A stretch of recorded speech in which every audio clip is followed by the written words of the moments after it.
Good evening, good morning, good night, whoever watching this transmission. 'Tis I, Mike Martins. Welcome to another Canadian housing wrap-up. Did I even spell that right on the title there?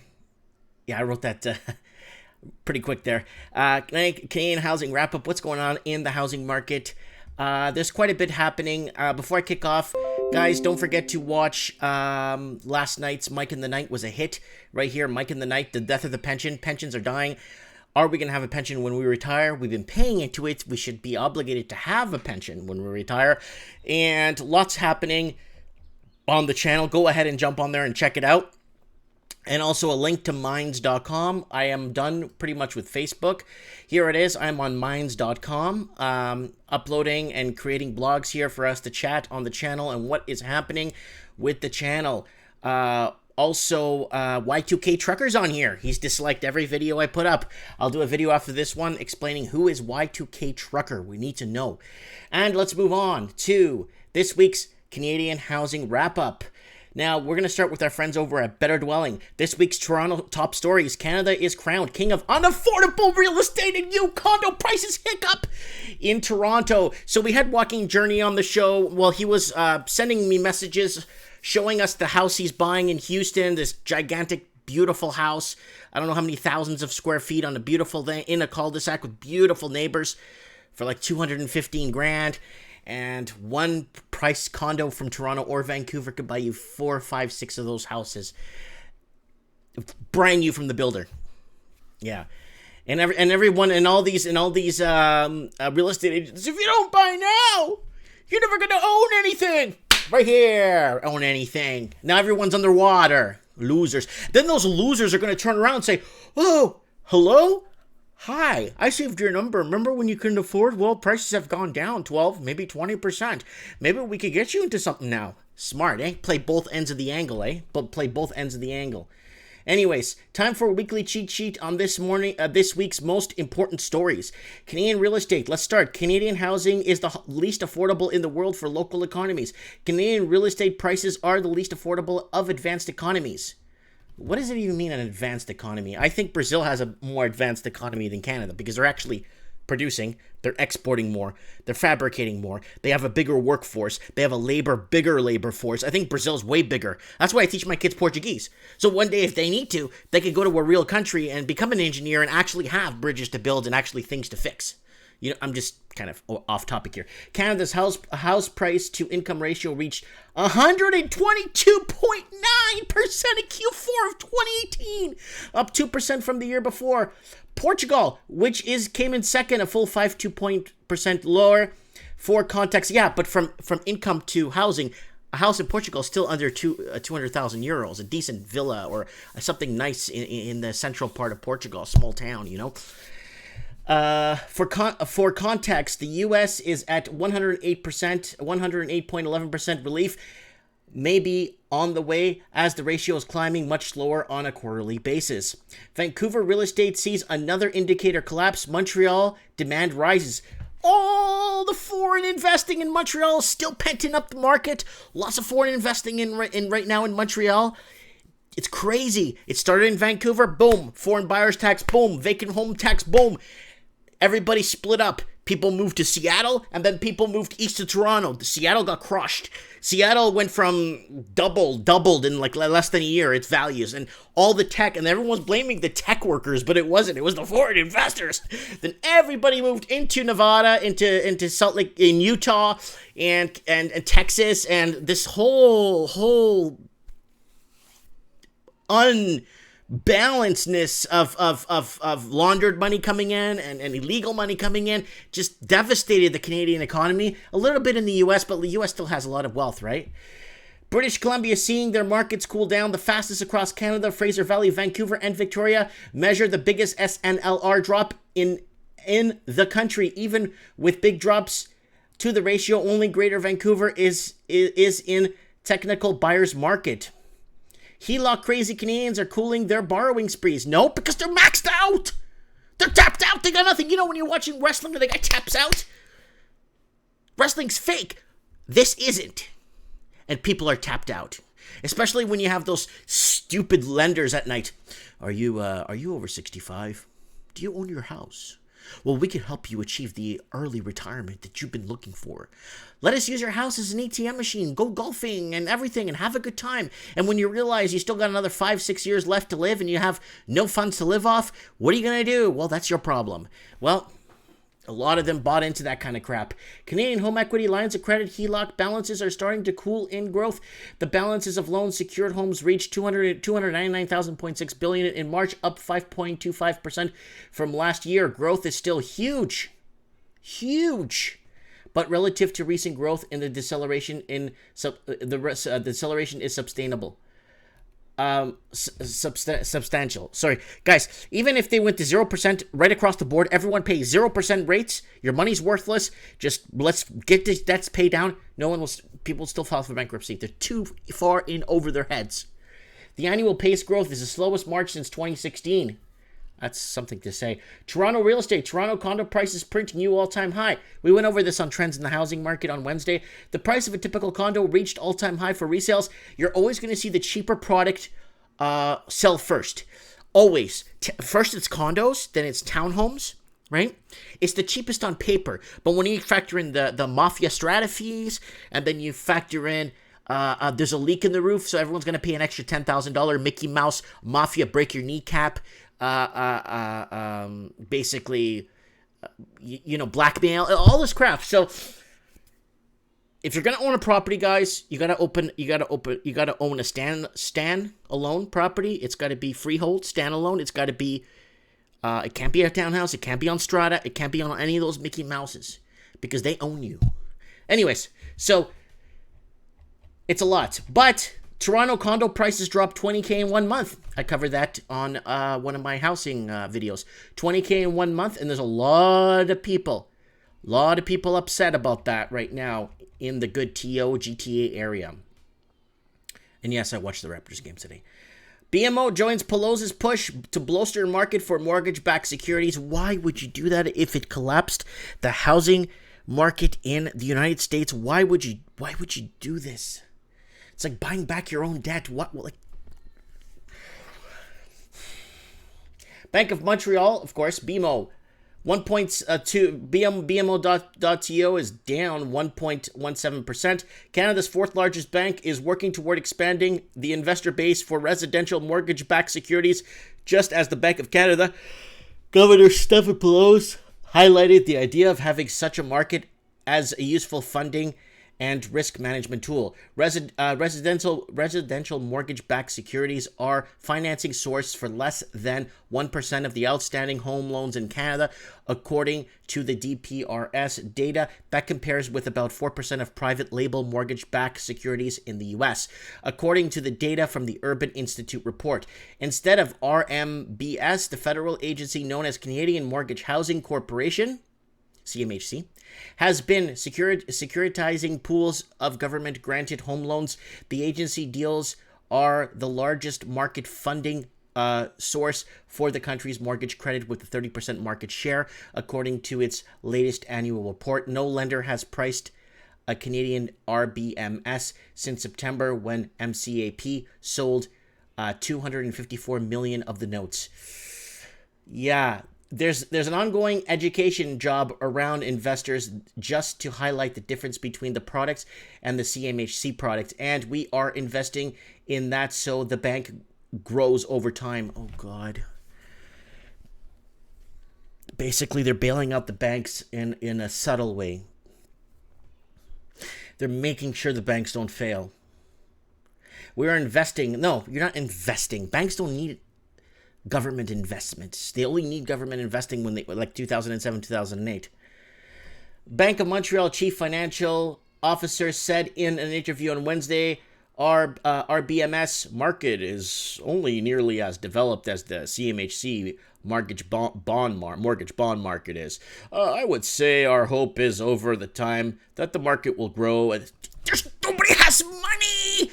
If nobody has money and everyone's getting laid off and they don't have two nickels to rub together, the market, it's not going to grow. If you're not getting fresh blood, if you're not getting first-time home buyers in the market with these first-time home buyer loans, they're trying everything to get fresh blood in the market.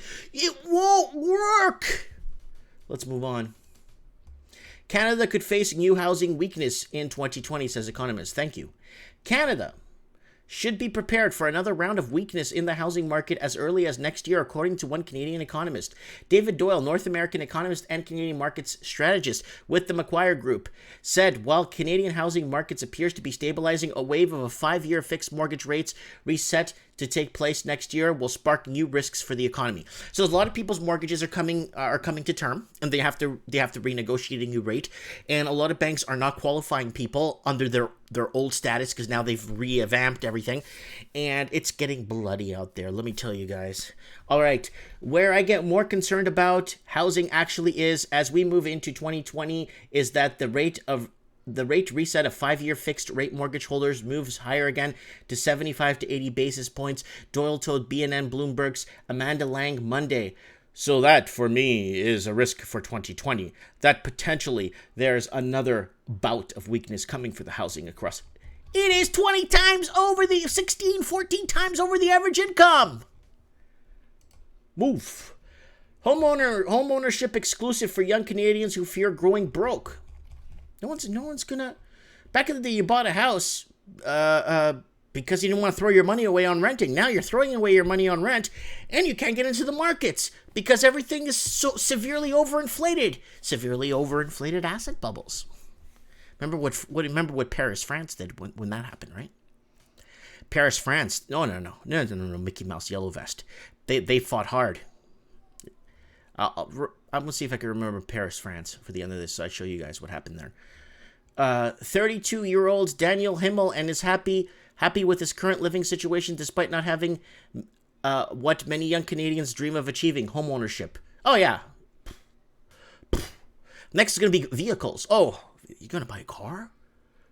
Are you serious? You're buying a car? Holy smokes! No one has a car. Just rich people have cars, even beater cars, broken down jalopies. That's only for rich people. How can you afford a car? That's going to be the lingo in 10 years from now.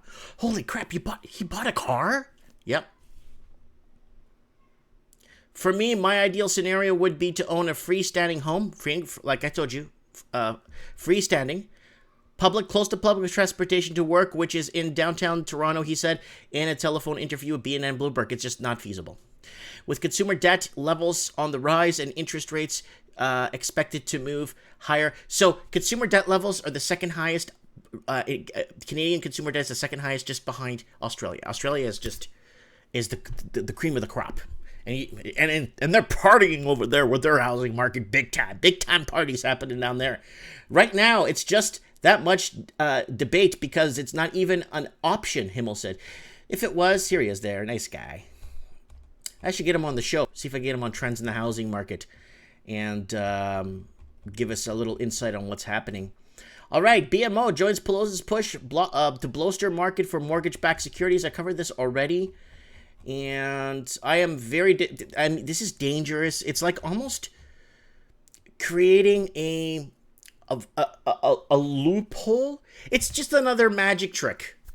Because if we didn't get into that whole importing in, we imported in investors to buy us out. That's basically what we did. I'm going to show it to you here. I love bringing this up. Let's keep going here. Montreal aims to find affordable housing fix that has eluded Toronto and Vancouver. So you're going to start seeing foreign buyers tax head over to Montreal and Quebec. Quebec, the province of Quebec, aka Montreal. And you're going to start to see vacant home tax, everything is going to be propped up there. So you're going to start seeing that happen there because right now there's a lot of bidding wars going on there. Unless the people in Montreal got a 70% raise in the last 2 weeks, and I was completely under a rock when that happened, and I just didn't hear about it. Introducing transparency, humanity to Toronto housing market. Again, why wasn't this stuff in by... It should have been in since the time of Jesus or Moses. Why are they doing all this now? Why do you put an alarm on your car after it gets broken into and stolen? What's the point? Oh, someone broke into my house. I think I'm going to put a home alarm now. Yeah, Sherlock, you should have put one in before. Arriving in Toronto a few short years after the beautiful Cole Harbour and as Nova Scotia, I guess, I was initially shocked by the housing prices. At the time, it seemed like my wife and I would never have enough to purchase a home in the city, through careful savings and help a family, we are now prepared to take the giant leap into the market for the first time. Oh, buddy, do your homework. Guys, I don't offer financial advice.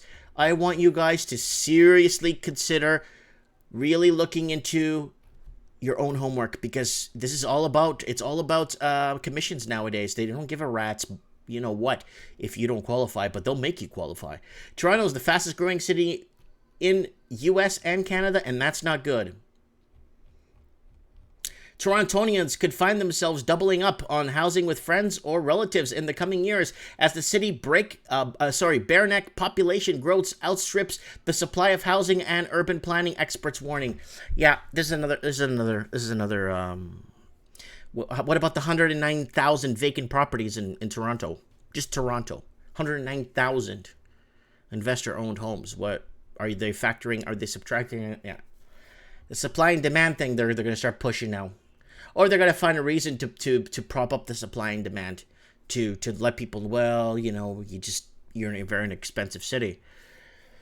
Analysis published online this week. Researchers Frank and Eva of Ryerson University Center Urban Research and Land Development found that Toronto is the fastest growing city in the United States and Canada. By a long shot, the city added more 77,000 net new residents this year, ending in July 2018. Okay, you know, here's the problem. This reminds me of Hillary Clinton, and I'll tell you why. Everybody I've been receiving emails from, people that have come on the show over the years, everyone I've been speaking to has left Toronto. Mass exodus of people that actually pay taxes and work in the regions and stuff, and people that actually make a difference and invest in the infrastructure. Left. Doctors, registered nurses, everybody. Where are these 77,435 people coming from? Who are these people? Everyone I'm speaking to is leaving, or everyone I spoke to has left. They're going further out than Hamilton. They're going further out than Barrie. They're going way out. So I don't know where this is coming from. So I would like to know, if you live in Toronto, well, who the hell are these 77? They don't, okay, Europe, immigration from Europe is pretty much closed off unless you're from France. But if you're from Portugal, I think Spain, Italy, there's a lot of countries you can't come into Canada. So who are these 77,435 people? I'll tell you who. Well, this is what happened in BC and what's happened to Canada and why we can't afford. Canada wants more Chinese workers, students, and tourists, immigration minister says. So Canada wants more. So basically, Canada is competing for more. McCollum said visas have been increasing from China to about 500,000 per year. But by opening more visa offices could help Canada compete for Chinese workers, students, and lucrative tourists and business. The biggest market in the world spent a lot of money. So this is what they did. Canada, Australia, New Zealand, the United Kingdom. United Kingdom started first. It was the UK that started first. That's why London and Middle England right now, and Dublin and Edinburgh, they're all and Belfast are all in free fall right now. Bidding wars and everything, they're all been in free fall for the last 20 months. So, and then what happened after that? Aboriginals and whites leaving Metro Vancouver for other regions of BC, particularly to live in the Fraser Valley, Vancouver Island, Okanagan, and according to Statistics Canada, 9,345 whites left in 2016, 460 Indigenous. I'm one of those people. I didn't leave in, I think I left in 2016, 2017, 2018, yeah. So basically, that's what happened. So we get 500,000 people come in with money. Of course, they're going to come in. First thing they buy is a house, a car, and they got to keep up with the Joneses and, you know, compete with their neighbors on the block that are there with Christmas decorations for 4 years on their house that haven't cut their grass for 7 years and their fence is falling over. You know, compete with them and stuff. And while the people living in the city that actually pay for the infrastructure are exodusing. And they're bringing up values of homes in other parts of the regions. And I wanted to bring that up. So let's see what here. So also I want to bring up Paris.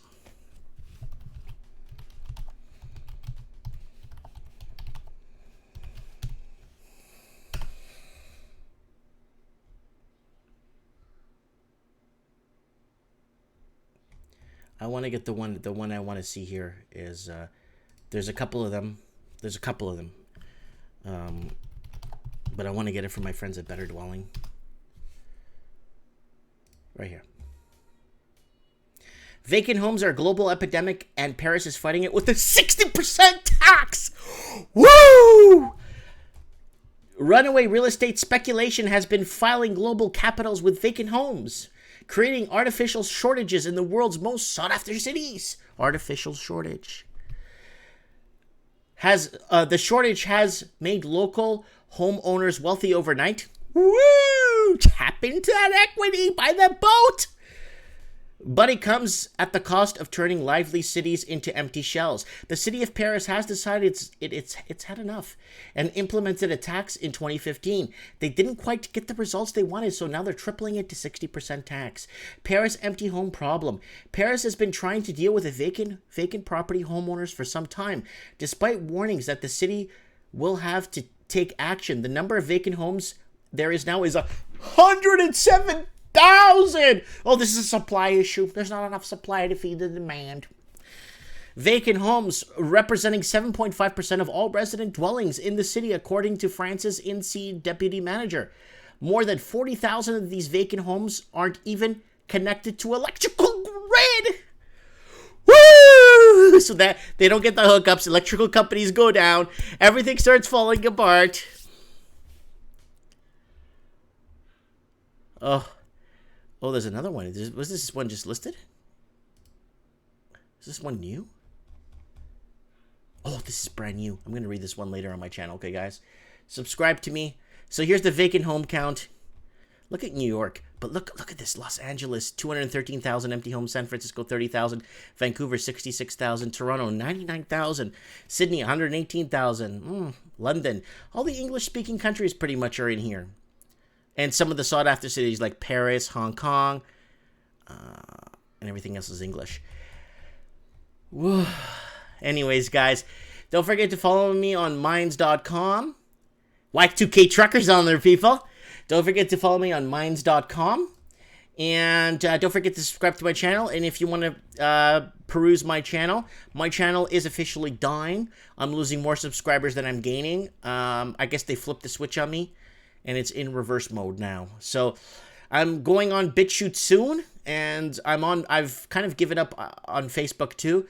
So we got Minds.com going and rolling with blogs and stuff for you guys for us to talk and stuff, and you get tokens for posting things, and the tokens you could use to help boost your ads and stuff. And it's really nice. I put up some of my videos here, guys. Come on down and join us here on Minds.com, and it's 100%. It's open, free speech, great free speech platform. Let me know what you guys think in the comments below. Thank you for watching, and yeah, you guys have a great weekend, and don't forget to hit the subscribe button, and if you want to support the transmission, share one of my videos. Thanks for watching.